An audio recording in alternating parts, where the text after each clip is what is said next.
Assalamualaikum warahmatullahi wabarakatuh. Perkenalkan, nama saya Tika Safira Frianti Dewi. Dari kelas 3F, saya ingin mempresentasikan mengenai praktikum pemrograman lanjut tugas 6 minggu lalu. Ada disuruh buat 5 program.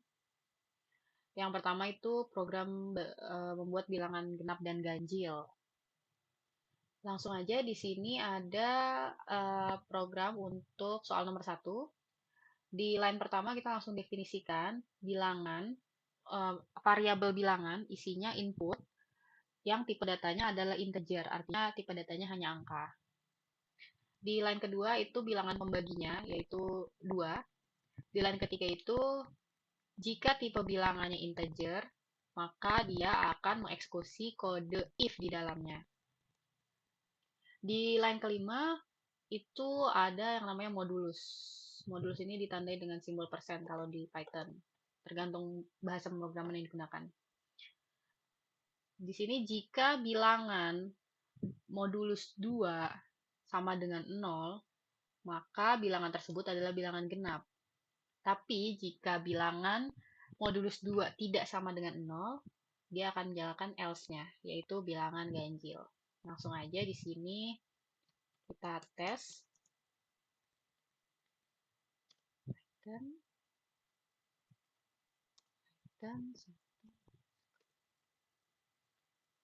kita masukkan bilangan genap.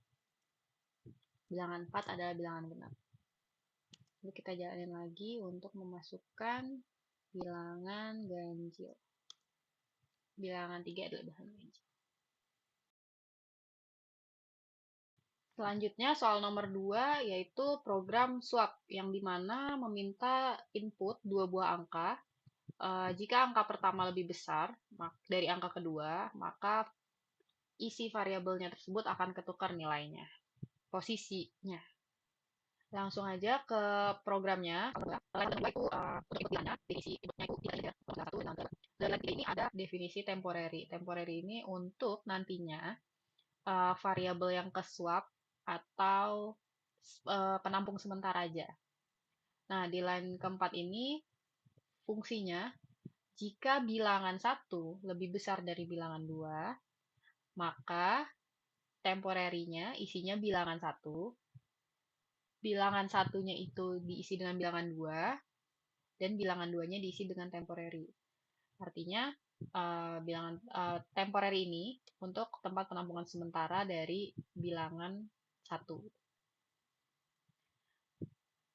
Selanjutnya, di line 4, di line 9 dan 10 itu untuk menampilkan hasilnya. Jika bilangan 1 berisi bilangan yang sudah diinputkan, maka dia akan bertukar posisi. Langsung aja kita tes.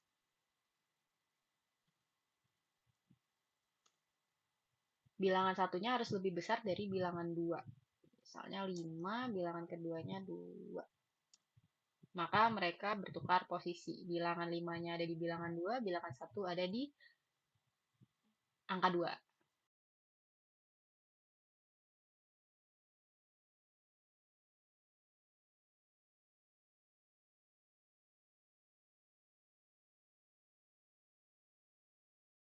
Lanjut di soal nomor 3 itu ada membuat program penghitung usia, di mana programnya nanyain sama kita nama dan usianya untuk usernya. Terus program ini kemudian memunculkan kapan user bersangkutan berusia 50 tahun. Langsung aja ke programnya, ini program untuk soal nomor 3. Di line pertama itu kita import library punyanya si Python, namanya datetime. Lalu di line kedua dan ketiga kita masukkan variabel untuk input nama dan input umur. Input umurnya menggunakan tipe data integer. Langsung di line ke-6 itu kita dapetin waktu yang saat ini dengan menggunakan library yang udah kita import tadi. Di line ke-7 ini target umurnya yang sesuai di soal 50 tahun.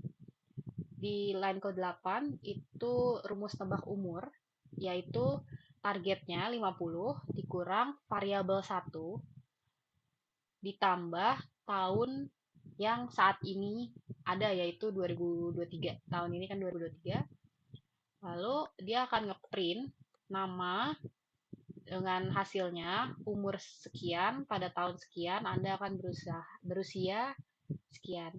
Isinya formatnya itu variabel 2 yaitu nama, variabel 1 untuk umur, nebak umur untuk isi tahun ini, dan targetnya itu dimasukkan ke yang terakhir. Kita coba.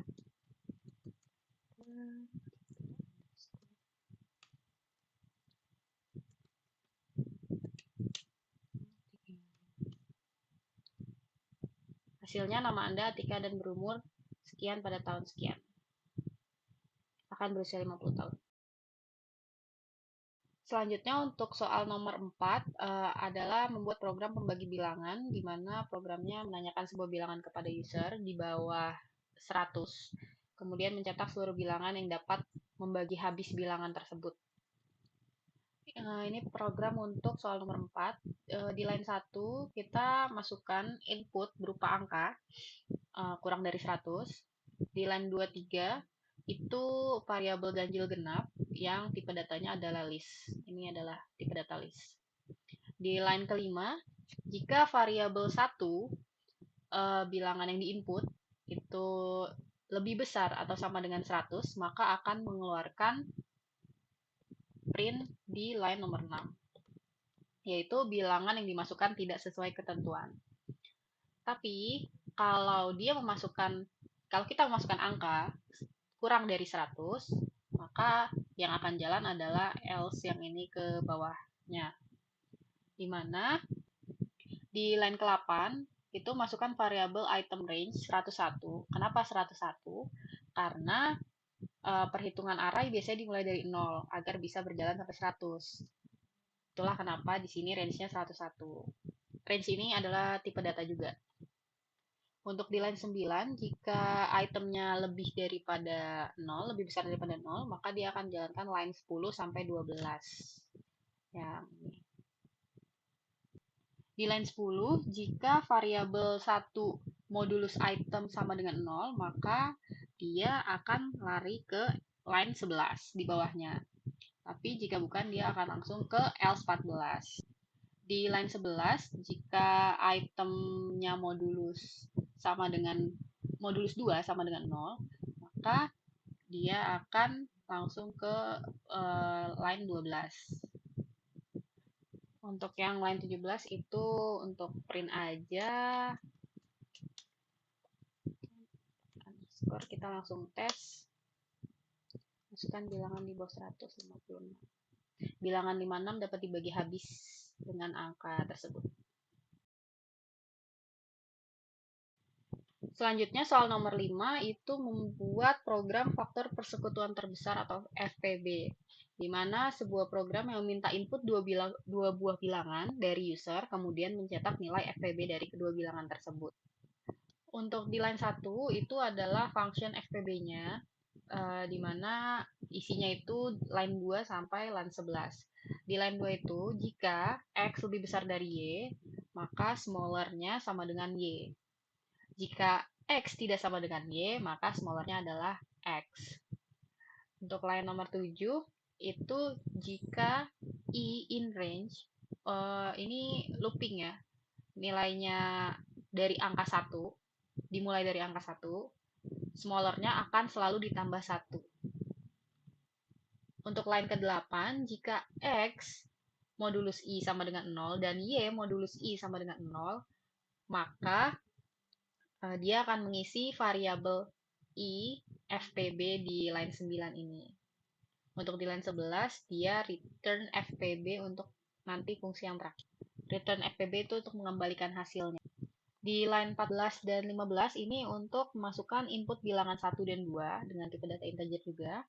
Lalu ngeprintnya, cetaknya dengan kalimat FPB dari bilangan dengan format num input 1 nanti dimasukkan ke sini, num input 2 dimasukkan ke sini, dan yang terakhir hitung FPB. Hitung FPB-nya dengan num input 1 dan num input 2. Itu ngambil dari definisi yang sudah kita buat di atas. Langsung aja kita tes.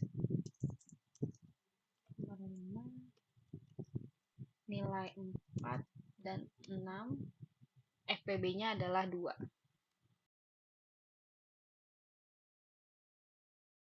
Sekian presentasi dari saya tentang praktikum pemrograman lanjut. Kurang lebihnya mohon maaf. Wassalamualaikum warahmatullahi wabarakatuh.